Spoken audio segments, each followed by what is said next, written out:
Howdy YouTube, and welcome to this episode of the Gunman. So today I'm going to show you how we can turn a boring looking wooden table like this into an absolute masterpiece and a work of art like you saw at the start of this video. Honestly, I thought I would never get around to making this video. I actually sprayed this about 4.5 months ago now, and just finally getting around to doing the editing work. So I just bought this little coffee table from like Kmart or Target or something like that. Just cheap, nasty, ugly looking thing, and I actually bought it with the intention of spraying it. So something that, because I just moved into this new house here and I've got my own little office, so thought I may as well make up a bit of a custom painted gaming table. So first up, I just decided to give it a very light scuff back. I then gave it a good 4 coats of 2-pack primer. I'm then sanding that 2-pack primer back again after obviously allowing it to dry. And then I'll be putting a further, I think it was just 3 coats of primer. So when you're working with wood, you do have to be pretty careful that you don't go and make it go too furry, especially, I think this is like MDF or some kind of a particle board or something like that. So you probably noticed at the very start I was just sanding it by hand. I didn't want to go and hit it with the orbital sander because I was scared that I could have gone and cut through and made it go all furry, and the only way to really fix that is just load it up with 2-pack primer and then lightly scuff it. More 2-pack primer, scuff it. But yeah, as I said, 2 primes, got this one up to a nice substrate, a nice finish that I was then able to go and start applying my colour down. And yeah, just putting the silver down to start off with. We're going to be doing some fake candies, and that's exactly what you see me putting down now. This is just I think it was like a violet tinter and a bit of a sort of pinky magenta tinter as well, mixed with some intercoat, so just some clear base coats. So yeah, just poor man's candy basically. As you can see there, I'm just loading it up, putting coat after coat after coat, and it's starting to look pretty cool. Like, considering it's not a candy, it's, you know, you're getting that little bit of a depth to it, and yeah, it looks better than just a standard sort of purple or blue tinter would look. So obviously this video has been heavily edited. There's going to be lots of jumps and skips and stuff like that.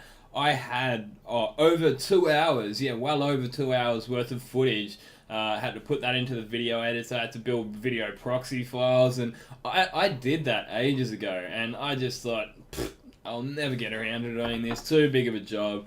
And I woke up early a couple of mornings, and I thought, man, I may as well get onto the editing video of this video, because I was kind of like, you know, excited to share this project with YouTube, you know, which is when I actually think YouTube is at its finest, when it's just people that are passionate about a subject or a topic or whatever it be, and they're just doing it for the love of sharing their passion. When it's not about forcing products down people's throat, forcing websites like BetterHelp, like all these big YouTubers are forcing some pretty shady websites down people's throats, disguising it as a you know, as a video, whereas they're really just making the video as a way to do a promotion, you know what I mean? Like, was it Shane Dawson or something? I think that was his name, and yeah, just, I don't know. Honestly, like, PewDiePie's the bomb. If I run out of shit to say, we'll touch on that again later, but we'll continue on with the job for now. So, yeah, Painted obviously did the fake candy that I was right the first time. And I put a little bit of black down the front. I decided that that's how it's gonna look good, and then I actually put some flakes down. So that, I think they were called hologram silver flakes. So yeah, pretty cool effect you get out of them, and I put them down in the PRI Pro Light. That was a 1.8mm primer gun basically. Yeah, depending on the size of the flake, if it's a larger size flake, you might want to use a larger tip size on your gun. And I floated those flakes in some clear base coat. Yeah, just to sort of like give you like a vehicle to drive it, I guess, and then clearing it down. So that looks terrible, doesn't it? It looks like you've just thrown a handful of sand into your clear coat and then cleared over the top of it. But what we're doing now is we're just filling those flakes up. We need to get some build there. I'm putting lots of clear on there and just filling it up, and then we're going to sand it, And then we're going to continue on with the next stage. So as you can see here, this is the Gunman by Jones. There's a great dude here in Perth, and if anyone wants any airbrushing or stencil work done and you're here in Perth, I do highly recommend going and checking out Jones. I'll do my best to see if I can find like his Instagram link or something. Yeah, maybe go and put that in the description for him, because it was great with helping me out in this project. He went well above and beyond what he needed to do.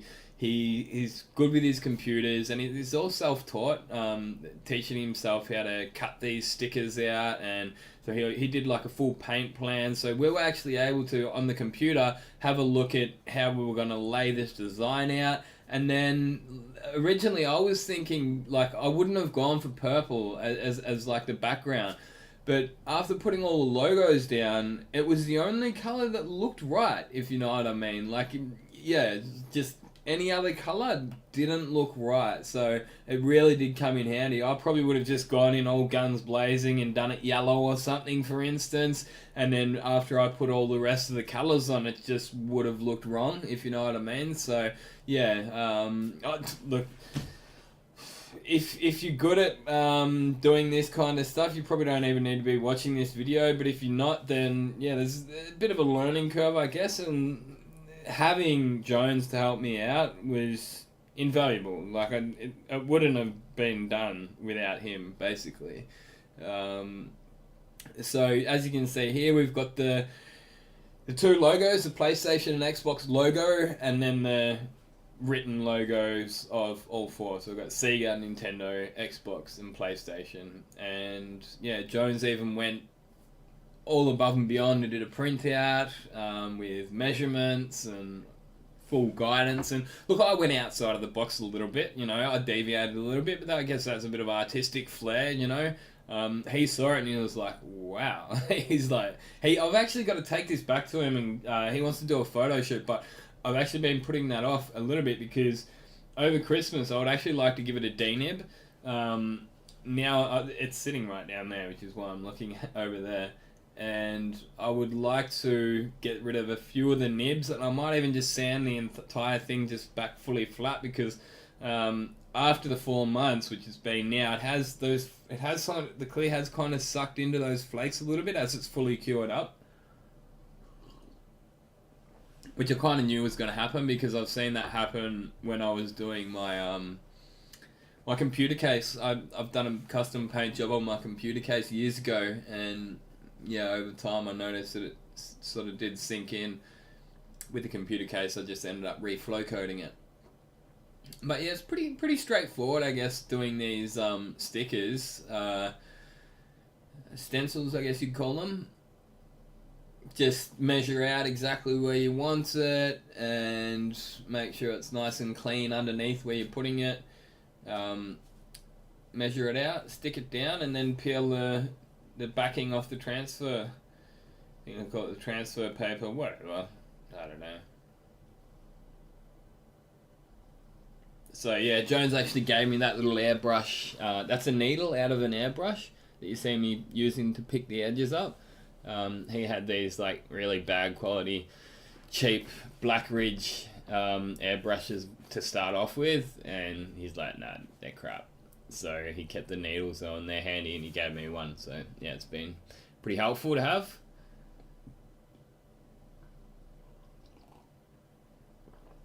Got the Nintendo down. So the Nintendo was the trickiest one with this. Like, when I painted this Nintendo 64, another one which Jones helped out with, when I painted this, I was able to do it a different way. So I was able to put the white down first. I sprayed just this section here white. Oh, sorry, was it red? Yeah, it was. It was the red. So I sprayed the red first. I then put the sticker down, masked around here, did the white, masked the entire thing off, and then did the black last. But I couldn't do that because I wanted to do the flakes. Obviously this job here, the Nintendo 64 didn't have the flakes on it, but I just didn't want to go and put the Nintendo logo down and then put flakes and have that big build up right next to the sharp line of the Nintendo logo. So I had to do it after. I had to do the both colors after. Made it a little bit trickier to do, but we came out on top, and it came out good in the end. So I had to paint the white sausage, which is going to be the background of the Nintendo first, and then I had to put the Nintendo logo down over the top of it, and then do the red. As I said, like, we're editing this. We're narrating this video. If I bore you, I'm sorry. I just want to get this video done. It was looking like it was never going to get done, and we're doing it. That's it. I don't care if I sit down and stop talking for a few minutes. It's probably not going to be one of my biggest viewed videos. You know, watch it if you want. If you don't have to. I'm just sitting down here on one of my Saturday afternoons. I decided to get a couple of hours that I'm going to dedicate to the YouTube channel, and we're getting this done. Yeah, I was thinking to myself, well, if we really run out of stuff to say, we're going to do a vape review. Someone's been leaving comments for a while saying, vape review. So we may end up doing that later in the video. But obviously, as you can see me, first up, I've just got a bit of white in my little airbrush. And yeah, just spraying a bit of white down. It's nothing that high tech. Just spraying white over the decals. And one thing I have found with those sticker decal type things, or stencils, whatever you want to call them, you want to come from each angle, because sometimes if you just sort of like spraying from one angle, you'll get like a little bit that you've missed where the little raised section of the plastic is. So I've found you want to sort of hit it from each angle. And last time, like when I did the Nintendo 64, like I did one color, and then I'd leave it for like 2 hours, which is what Jones said for me to do. But this time I had so much different colors to do and airbrushing on all these different colors. Like I was doing all of this in my own free time. So I did it at work, but in my own time. So, you know, I didn't want to have to stay around for hours and hours and hours for weeks and weeks and weeks. So I just, got it done as quick as I could. And I found heat gun the base coat down for a minute or two, let it cool back down, and you're right to unmask it, and then you're right to put more masking over the top of it again.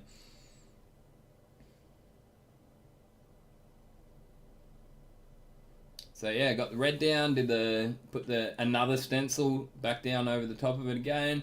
Put the white down first, then put the stencil over, and then put the red down. Once that's unmasked, the entire Nintendo logo will be done. So just be careful if you are to use the heat gun on those stencils, because it did sort of like start lifting it up from the heat, and because it's just plastic. But yeah, obviously I've super sped up this section because it would take a while, but it's a fun section to watch. I think it's probably like one of the funnest parts of the project, I guess. Apart from flow coating it, once you've just got this thing, woo, like flat as a tack and glassy as, you know, that's probably the best part. But yeah, unmasking them is still a bit of fun when you can start to see your project coming together.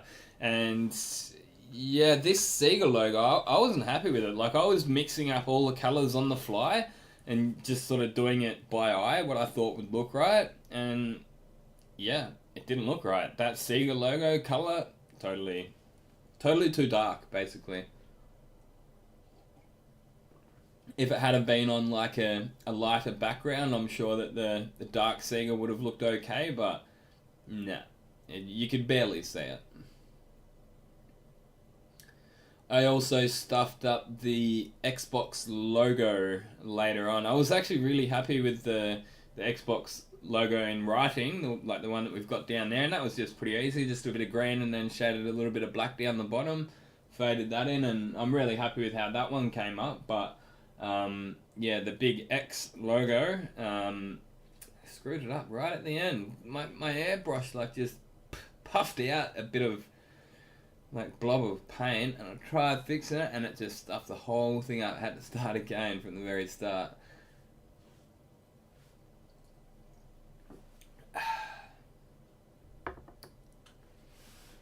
Yeah, so this one here, I was like nearly like totally wrapped with it, and I just went to do that one last little bit, and it screwed the whole thing.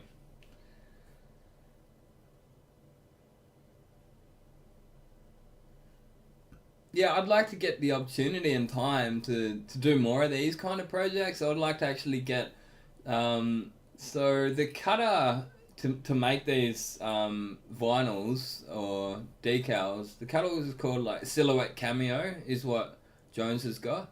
I would love to get one of them and the software, but I think learning the software is the hardest part of it. Like, yeah, it can take a bit of time learning a new computer program. Doesn't really matter what it is. It can take a bit of time.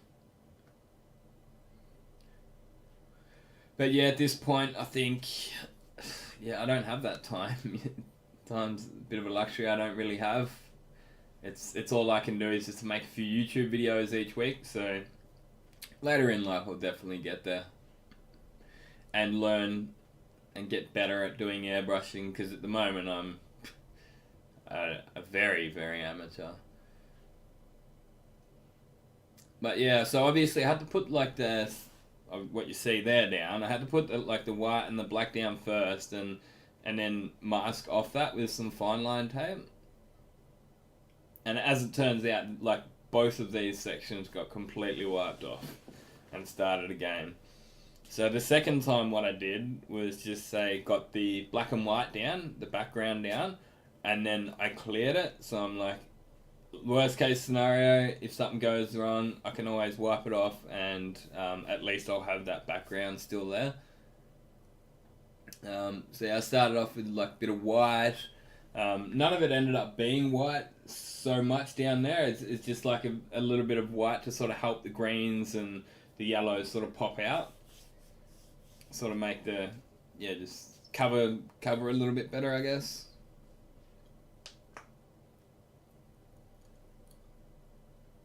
Hey, there you go. Is that the airbrush blobbing out some paint again? I think it is. And I want a bit of yellow.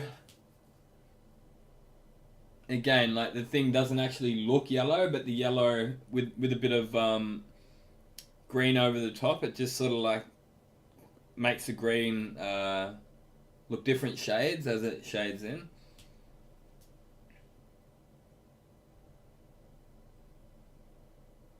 I'm just sitting there with Google Images. That's about what it looks like. As you can see there, I've got my phone on the bench there next to me. And yeah, if you remember, I did like a bit of black highlights around the edges as well.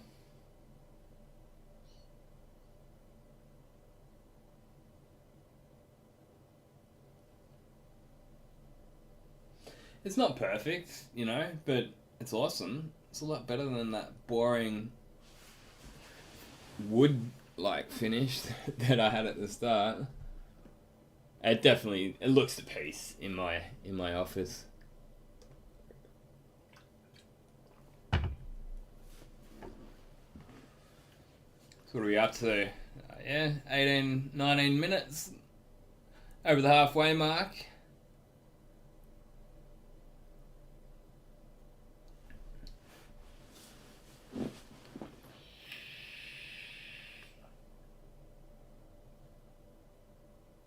So as you can see there, I think I did cut out some of the footage of me wiping it off, but I was obviously previously up to the stage of filling the X in. I then stuffed it up, wiped it off, redid the black and white section of the X, and again, like the PlayStation logo, the PS logo, I did it too dark. I don't know what I was thinking, and it looked terrible. And what I ended up doing, like, in the final product was nothing that we even had planned, but I just did it, and it looks awesome. So, as you can see there, after clearing it down, had some clear on it, and then next step was to sand it back down. So I want to sand it down before I go and do any of the airbrushing. So it's obviously going to get adhesion and stick. But you can see there that the Sega logo down the bottom, I lightened that up so you can now see it. And the PlayStation logo, I probably didn't need to put the blue down the bottom of the PlayStation logo, but I did. It looks alright. Doesn't look terrible, but hindsight, I probably would not do it next time if I had my time again. So yeah, I've just been using 600 just for the flow coating. It cuts into the clear coat nice and quickly, and it's fine to clear over, especially with the amount of clear I put on. And give it a prep style, obviously. Wiping it down, yeah, wax and grease remover. Keep it clean. Any contaminants off of it.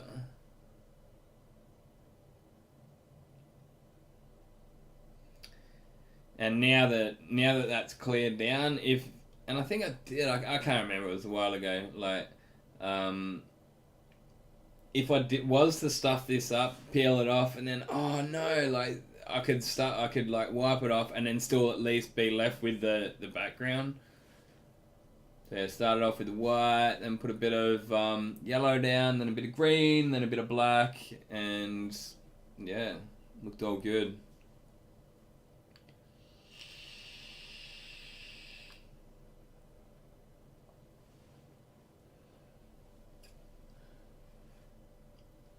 So I just decided to do this because I looked at a few of the images on the Xbox logos, and they've got like these little shadows near where the points of the X's are. So I thought, oh yeah, just put like a bit of a heavier spot there with just a metal spray out card. That's all that thing is, just a straight edge really.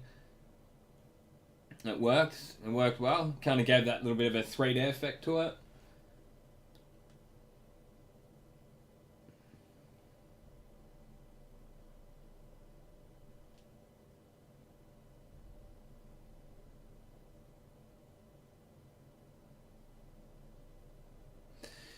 The first airbrush I got was the Iwata Neo, and the reason I got that one first up was because it had like a trigger on it, sort of like a spray gun, rather than having the trigger up the top like this.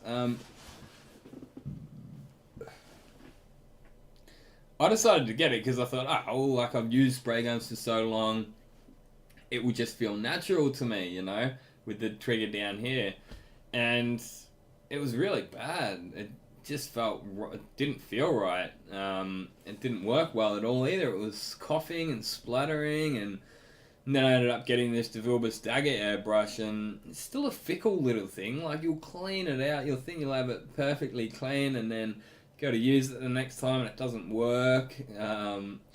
And sometimes it will just like blow little bubbles and stuff. I think it might be partly to do with the tanks down the bottom, like the cheap Chinese tanks that I bought for it. I think might be something to do with like the plastic pickup touching the bottom or something, or building up pressure, or even the hole being blocked in it or something like that. But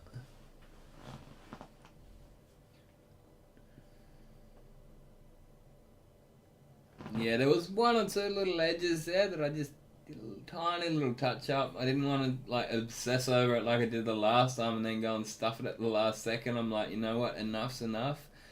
But that's looking pretty cool. I'm pretty happy with that. And then, as I said here, this is the PlayStation logo I decided to redo. I decided to step it down a bit. I thought, well, we'll use the darker blue as a bit of a shadow behind it. As it turned out, it doesn't look great as a shadow. I probably should have just gone right over the top of it and kept the positioning correct to where the original one was, but it still looks pretty cool.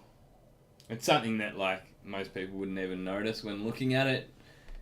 It's like when I was doing this this project, I heard because I listen to like a bit of talkback radio in the car on the way to work, and I heard a good saying that I like. It goes, a piece of art is never finished, it's just abandoned. And that's like, I could relate to that saying when I was doing this. It's like, it's not like 100% perfect, but it's just like, I had to leave it, you know what I mean? I just had to get to the point like, enough's enough, you know?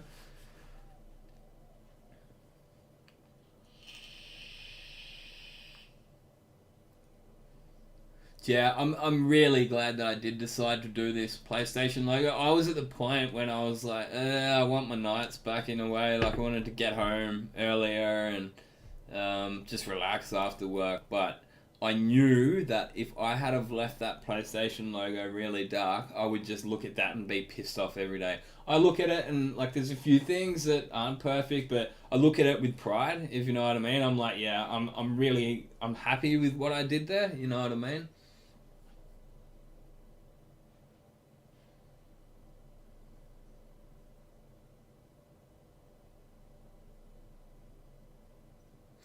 Yeah, man, there's some dodgy YouTubers out, like even like OG YouTubers with massive fan bases that are just promoting some dodgy stuff. Like I've been watching game theorists for years, or game theory for years, and like they got some good videos, but it's just like they put like 2 or 3 minutes worth of ads in at the end, and they're promoting some pretty shady stuff. Like I don't know, I've had like computers for a while, and I've had like these browser hijackers and like extensions, toolbar extensions, and all that kind of stuff. As soon as you use that word, I think virus, or spam, scam, just stuff that you don't want. But this game theory guy, he's promoting something. I think it was called Honey or something. Hey, I could be wrong, but as soon as you say browser extensions or anything like that, I'm thinking that sounds like the viruses type things that I've had when I've gone and needed a driver, like say I've needed like a video card driver or something like that, and you go to a website, you think you're downloading the original thing, and it turns out you've gone and installed some dodgy software onto your computer, and then you've got people like Philip DeFranco, Boogie2988, along with like another 100 YouTubers supposedly that have been promoting this one called BetterHelp, and they're just really shady kind of supposedly it's like counseling or some crap like that, and yeah, they just got really like high costs and poor customer service. And as I was saying before, like PewDiePie, if he does a video on stuff like that, he actually won't even allow ads on it. Like he's actually got a bit of integrity. I guess he's sitting up the top of YouTube for a reason, because he is actually a good dude, PewDiePie. I watch not all of his videos, but there's been times when I've been right into him. Like I'd watch all of his videos there. It was like the start of last year, start of 2017. He was really funny. He's actually pretty funny bastard.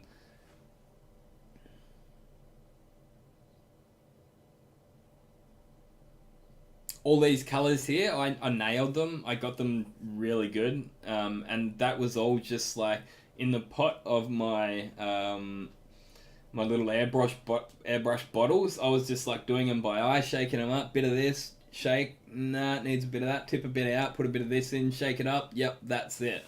As soon as I seen them, I'm like, yep, I nailed it. Like as soon as I unmasked this, I'm like, I'm happy with that.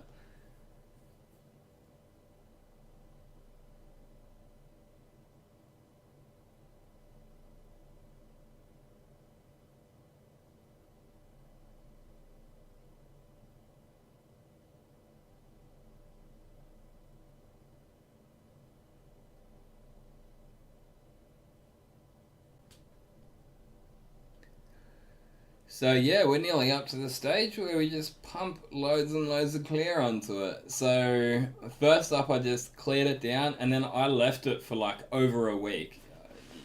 I can't tell you how much I just wanted to just jump the gun and just clear it again and take it home. I was just really excited to get this thing home, but I knew I had to leave, as long as possible really before you flow coat it. So just keep that in mind. The longer the better before you do your final flow coat.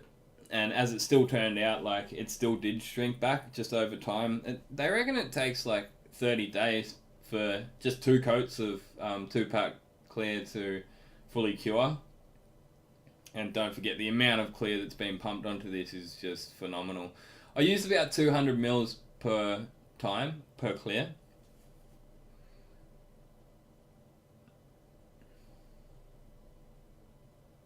This time here, it was covered in it. Like there was dust and crap all through it. That's right. The filters in this spray booth need changing once a year. They've got this big inlet, air inlet on the inside of the workshop for this spray booth, and the top filters just end up getting covered in dust and stuff. So this time here, as soon as it didn't look too bad here, I hit bake, and then I came back and I'm like, oh no, why did I clear it in this booth? But it's all good. They all sanded out, and it needed a flow coat again anyway. But yeah, that's pretty close to the final finish. As I said, just left it for a full week, sanded it down again with some 600 grit, bit of 800 around the edges, and then another clear. You can see here all those big lumps of dust and crap that I'm sanding out, and also still needed to get those edges better from the masking edges too. And then we're giving it another flow coat, and I wasn't happy with this one because the clear didn't look good. So I actually ended up getting another flow coat. So the clear I used on this stage here was DNA custom clear, but it was too thin, like just way too thin. I remember that, like I sprayed the Nintendo 64 with it, but didn't heat it up or anything because it was in the warmer months. But when they sent this custom clear out, they gave me like a slow hardener with it, which I like to speed the process up. So I decided to put it in the microwave, and it just made it way, like, even thinner and thinner than what I would have really liked, and I just wasn't happy with this finish here. So, put some more clear onto it.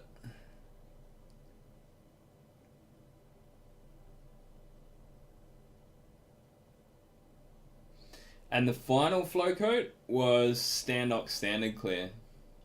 And as you can see here, using my new favorite clear gun, the WS, I think it is, yeah, WS 400 Supernova.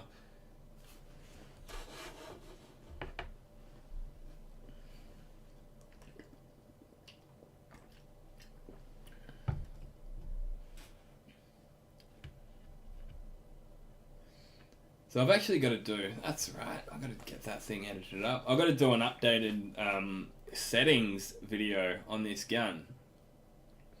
At this stage here, I still had the fan wound out 3 full turns, so wound it right in and then come out 3 full turns. But now I've wound that fan right in. I'll keep it a secret just so you have to wait and watch the settings video. That's looking a bit better, isn't it?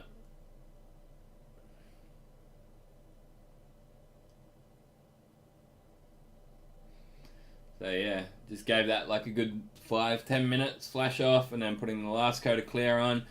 Again, there is a few nibs in there, like there's a few bits of dust in there, and it's not a big deal though, because as I said, like around Christmas times, in a few months, I'm going to be taking it out into my garage and de-nibbing it, sanding it back dead flat, polishing it up, and getting it to come up like absolute glass. Maybe we can do a polishing video. I don't know. See how we go.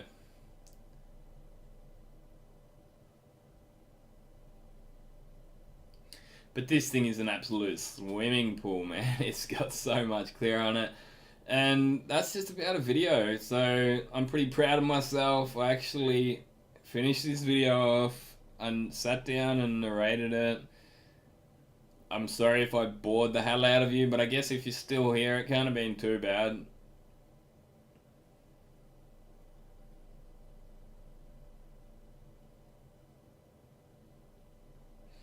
Yeah, how cool does that PlayStation and the Xbox logos in particular? I'm really happy with how they came up. As I say, not perfect, you know, but yeah, the flakes look cool. Just walk past that thing when the sun's shining through, and those flakes just catch the eye. And have a look at that gun. Ugh, what a beast.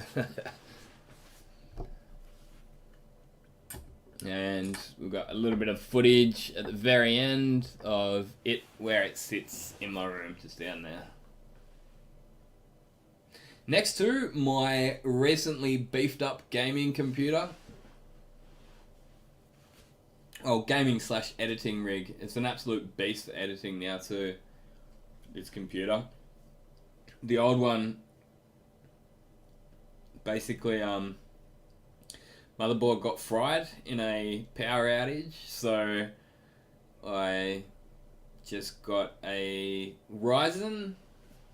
Where is it? I forgot the model number. Either way, it's like one of the latest. It's a Ryzen 7 4700X or whatever it is. Yeah, there's the computer. There's where it sits. I've got like a couple of gaming consoles down below it. The SNES Mini and PS3, I think. But yeah, it's still looking pretty good, as you can see. They're holding a nice gloss. But there is a denib or two, and we'll get that gloss up even nicer. So thanks for hanging around. Thanks for watching this. I'm glad I could share this with you. And yeah, if someone got something out of it, that's great. And yeah, now you've seen this video, get out there and paint some shit. Gunman out.